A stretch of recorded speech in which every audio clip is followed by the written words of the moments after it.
So you've seen Dwyane Wade for quite a while now. It's been 16 years, and along the way, he's won 3 NBA titles. He's been the NBA Finals MVP. He's a 13-time All-Star. But here's what you haven't seen. I was able to go down to Miami this weekend, go inside of Dwyane's home with his lovely wife, Gabrielle Union, that beautiful new baby he's got, and take stock of where he's been this year and what he's looking forward to as he goes into retirement. And it's been a year, and one he didn't expect. Take a listen. So thank you for welcoming us into your home. I thought this was very appropriate, what's behind you, because I swear the last couple months, you are some of the most calm and zen I have seen you in your career. Where are you right now mentally? I'm cool. I'm cooling. I'm just chilling. Like I'm just enjoying the process. Mm-hmm. I'm enjoying the process daily, because it's it is a lot of last times. Every day it's like the last time you would do this. Right. So the last time. This is my last meatball Yeah. I'll eat in the Miami Heat. What's going on That's what's right going now. on.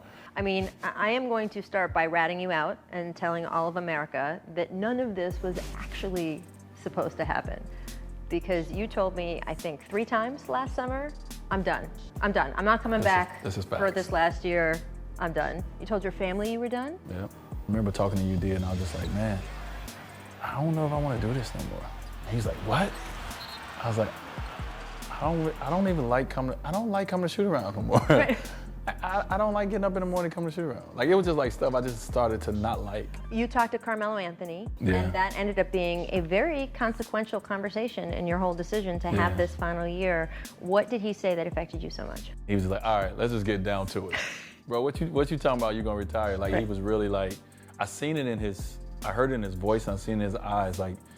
It meant he was like, yo, you cannot retire and not allow us to celebrate you or to celebrate the career you've had. And that was to me, it was kind of an eye opener. Then CP called me and I got the same thing from CP, and it was like, okay, all right, let me think about this a little differently. I mean, the irony, of course, of Melo being one of the main people to make you see what you could gain by having this public goodbye is that he didn't get to have that, at least not yet. Have you talked to him about that at all? I haven't talked to him about that, but I've watched players throughout my career. I've watched one of my favorite players kind of get pushed out. I watched Iverson kind of get pushed out, shortly after he was still scoring 30 points a game. It wasn't too far out there. So I've watched how the game changes and how quickly the organization mind and the fans' mind goes to the next thing, the next person. All right, so let's discuss this retirement tour. I don't think there has been anything like this in sports since Derek Jeter maybe retired. It has been crazy. Earlier this season, we got the great moment in Los Angeles with Yes, you we and did. LeBron. Yeah, that was that very was dope. moving. Yep. Donovan Mitchell hands you a rocking chair, Yeah. which I thought was charming. Mm-hmm. You played your last game in Madison Square Garden. The crowd went insane for you. MVP chants at the Garden. Throughout the NBA and certainly beloved in Miami. They cheered for you in Boston, which is something I frankly thought I would never see. Me neither.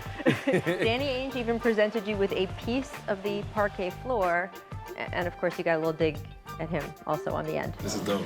Did I score any buckets on that floor? Yeah, you scored a few too many. Yeah, we weren't happy. What has the actual experience been like of living through all those moments? It's been surreal. It's like you have this vision of how you want things to go, right, with everything in life. And when something, surpasses that vision, it's kind of it's an out-of-body experience. The jersey swaps have become their own whole separate thing. What are you going to do with all of these jerseys? I'll tell you one thing, my wife ain't gonna let me put I that was on. going to say, this is a beautiful house. I guess I gotta get another house. It's a separate I gotta build memorabilia another house house. at some point. I don't know what I'm gonna do with it, but one day I'm gonna be able to go back and look at the things that was said, you know what I mean, and look at the guys that I played against. It's just gonna be wow, this was cool, this was so dope, For a long time, it seemed that you would spend your entire career with the Miami Heat. And then, of course, you guys parted ways. You were in Chicago, Yeah. you were in Cleveland. You end up coming back home again. How is this final swing with the Heat different for the fact that you did leave and come back? Well, I think it's different from the standpoint of whether it's me, the organization, the fan base.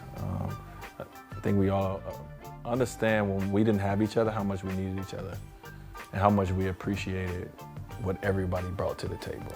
I always say, like, you know, I know people say, oh, they wish it never happened, but I feel like it was needed too, you know, from, you know, my perspective, maybe the city perspective, because you don't know what you have until it's gone, right? But we was able to come back together, and it's been great. You did have a scary moment on the court the other day, that slip against Milwaukee. Is there a moment now that you're in your final stretch of just these handful of games that you're thinking in your head, don't get hurt, I gotta make it. Facts, right? yes. I don't know. That would be so, that would hurt me in a way that, you know, I'll be depressed for a little while. Yes. You know, but I just go out there and play, but I've been out there, you know, and I've been doing all right.